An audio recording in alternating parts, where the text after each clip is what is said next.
श्री राम।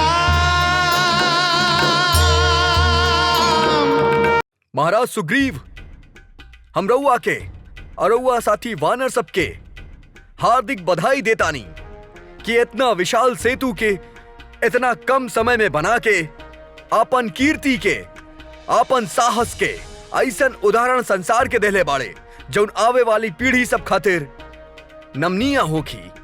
एकर श्रेय रउआ सबके बा। फिर भी नल और नील के शिल्प कौशल के जितना भी प्रशंसा कइल जाए उ कम बा। हे महावीर लोग, ई 400 कोस के दूरी अब केवल 4 कोस के हो गइल बा। सागर पे बनल ई सेतु रउआ सबके आवाहन कर रहल बा कि आवा ई सेतु के पार करके आगे बढ़ा और अधर्म, अनीति, अनाचार के विनाश कर दा।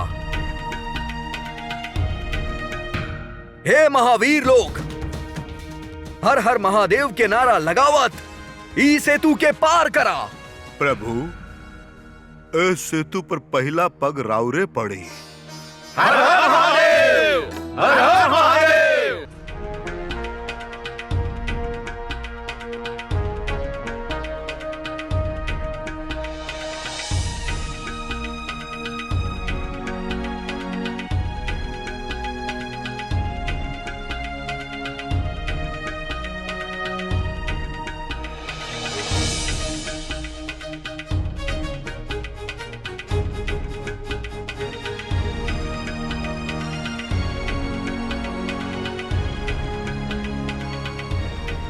हमनी सेना के छावनी राउर अच्छा सूझबूझ के परिचय दे रहल बा महाराज सुग्रीव। हम बहुत प्रसन्न बानी। हमनी के सेना के अलग अलग शिविर में रखे के विचार महाराज विभीषण के है रघुनंदन। इनकर दूरदर्शिता हम समझतानी हमनी के बहुते काम आई। इनकर विचार बा यदि शत्रु के हमनी के कोनो दुर्बलता के पता चले और हमनी पे आक्रमण कर देवे ता दूसर ओर अलग अलग टुकड़ी में बटल हमनी के शिविर वाला सेना हमनी के घिरल टुकड़ी के सहायता कर सकेला। काहे कि शत्रु के आक्रमण हमनी के सेना के एगो टुकड़ी पे होखी और केवल एक ही ओर से होखी। मित्र, रउआ त युद्ध में रुचि रखत ही नहीं की। रउआ त भक्ति के साधना करेली, फिर युद्ध नीति के ज्ञान कैसे?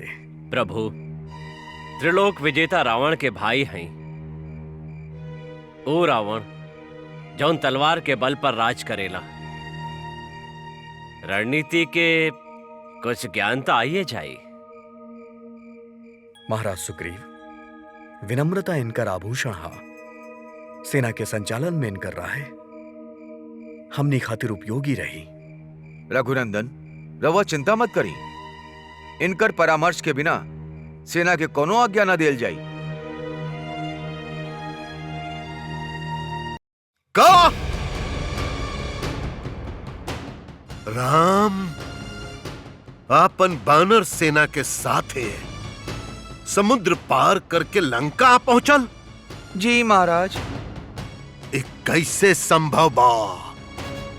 ये कैसे संभव बा? आज तक ऐसा नहीं खे भइल। आज तक समुद्र के केहू नहीं खे बांध सकल। फिर उतुच्छ राम और ओकरी बानर। आहा!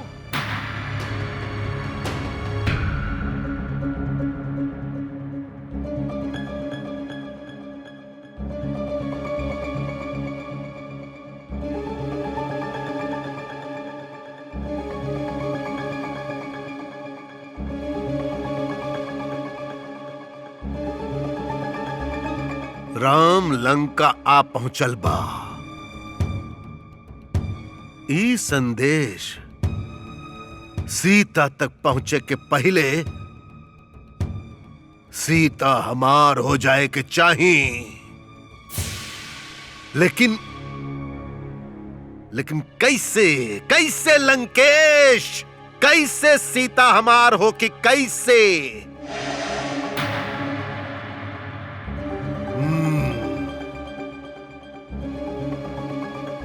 जदि राम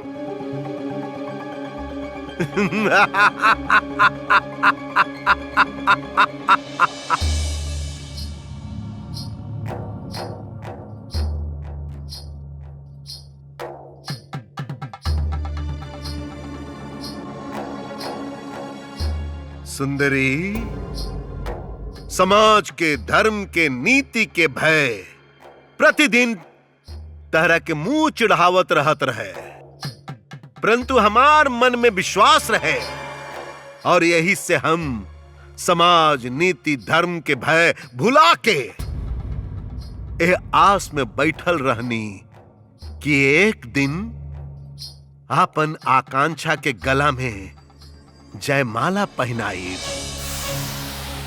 और आज हमार उ आस पूरा हो गई सुंदरी।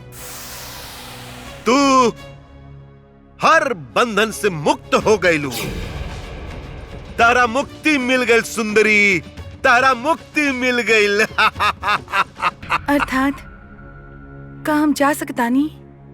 अवश्य, यह तो हम कहे आयल बानी। अभी वस्त्र त्याग द, ये अशोक वाटिका छोड़ के हमरा साथे चला, वहां जहां के तू योग्य बाड़ू। अर्थात तो का चाहत रहो?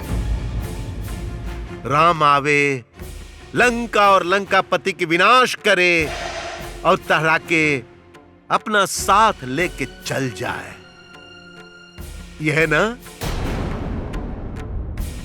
तो सुंदरी तैयार हो जा चले खातिर,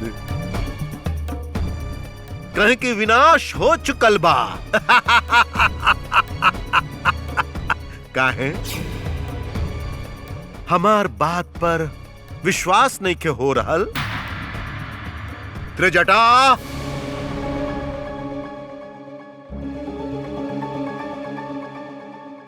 भेंट दिखाव सीता के, सीता के हमार भेंट के आनंद लेवे द। जी लंकेश।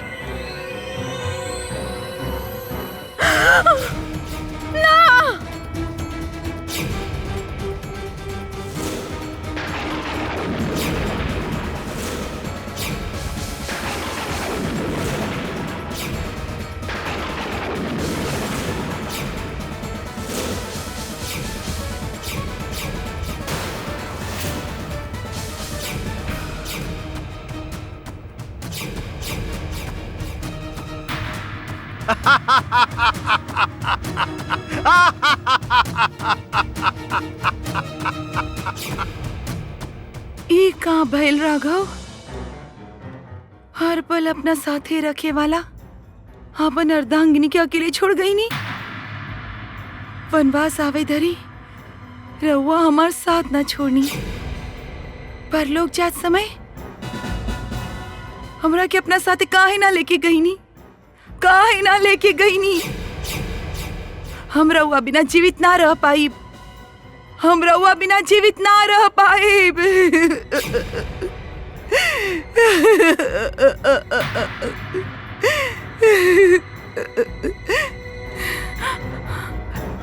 पापी, तू हमरा से हमार पति छीन ले बाड़े।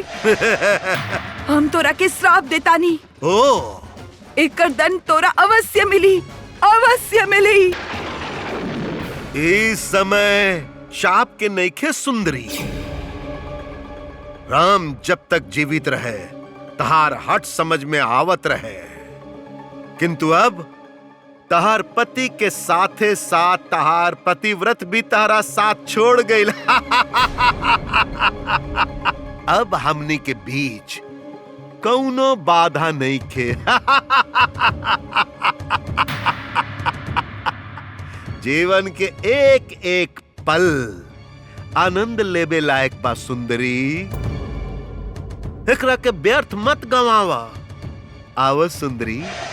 दुष्ट, पापी, अधर्मी, अनाचारी। इस सीता राम की है और राम सीता की। दोनों कभी अलग नहीं खन भइल और कभी ना हो खिए। हम मृत्यु देवता के आह्वान करके उनका क्या अपन ही शरीर सौंप दे। महाराज की जय होखे। कहा युवराज इंद्रजीत मंत्रिमंडल के सदस्य सबके साथे राउर प्रतीक्षा कर रहल बाड़े। वो कहले हाँ कि विषय अति गंभीर बा अतः रउआ शीघ्र आवे के कृपा करी।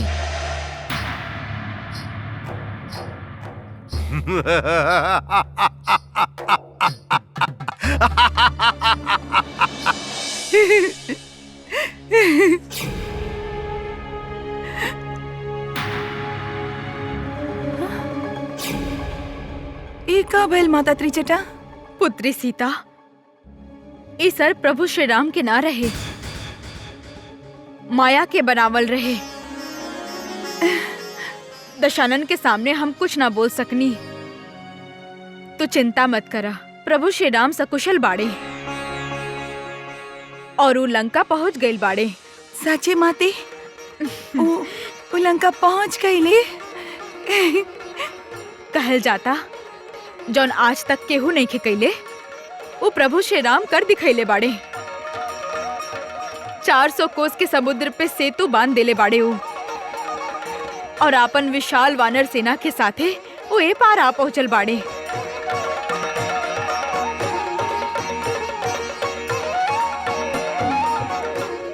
हमार नमस्कार स्वीकार करी।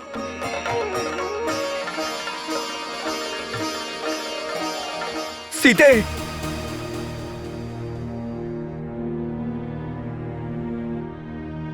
हमरा ऐसा लागल जैसे तू ई धरती पे बाड़ू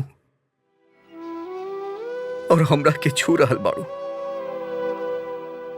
कहीं ई धरती तहार संदेश तो नहीं खे देत हमरा के? हे धरती माँ, हमरो संदेश सीता के दे दिया कि वो अपन राम पे विश्वास रखे, कबो साहस ना छोड़े। हम शीघ्र अतिशीघ्र सीता के अवश्य लेवे आईब, अवश्य आईब। माता त्रिजटा, सुननी रहुआ? ये आवाज सुननी रहुआ? ये रघुनंदन के आवाज रहे। अब शीघ्र अतिशीघ्र यू हमरा के यहाँ से मुक्त करावे आई हैं।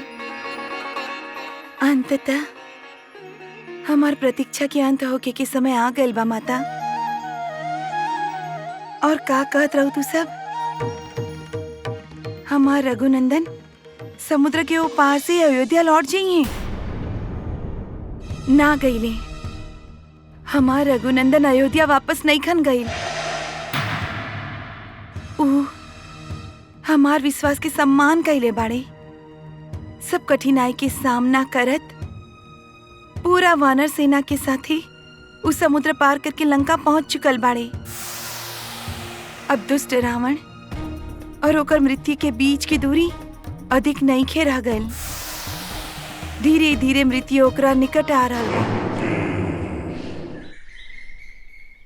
सूर्यास्त हो रहल बा माता त्रिजटा। यदि दुष्ट रावण अपन आंख से अहंकार के पर्दा हटा के देखे तो ओकरे ज्ञात होखी कि तेजस्वी सूर्य भी अस्त होखेला। परंतु लंकेश के अस्त कबो ना होखी महारानी, कबो ना। लंकेश ऊ सूरज हा जौन केवल उदय होखेला, अस्त ना। महाराज विभीषण, जी प्रभु। कबो कबो अहंकार सत्य और असत्य में भेद ना कर पावेला, परंतु जब रावण के अहंकार टूटी तो सब साथ ही साथ ओकर भ्रम भी टूट जाई। माता त्रिजटा, जब रावण के भ्रम टूटी तब स्वयं रावण भी टूट जाई। लंकेश कबो ना टूटी महारानी, लंकेश कबो ना टूटी। हमार शत्रु जेकरा के हमार भ्रम समझेले वो हमार आत्मविश्वास है, और लंकेश के आत्मविश्वास ही लंकेश के बल है, सामर्थ्य है। हम भ्राता श्री दशानन के मानसिकता अच्छा तरह से समझीला कि अब वो विजय प्राप्त करे खातिर कुछो करी है। अधर्म के युद्ध कैल ही राक्षस सबके धर्म है प्रभु, अतः हमने के सदैव सावधान रहे के चाहिए। परंतु अब रात्रि हो चुकल बा महाराज विभीषण, और सूर्यास्त के बाद तो युद्धबंदी हो खेला। वो नियम धर्म युद्ध के है प्रभु,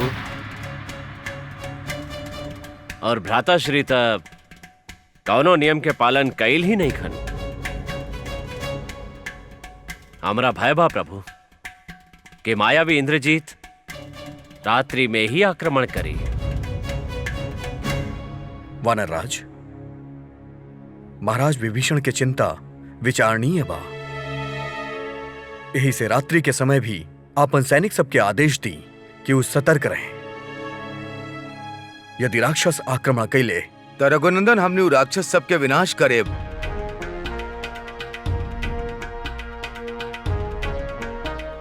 महाराज विभीषण, हम यही समय सुजेल पर्वत से लंका और आपन शिविर सबके निरीक्षण करे चाहत बानी। तो चलिए प्रभु।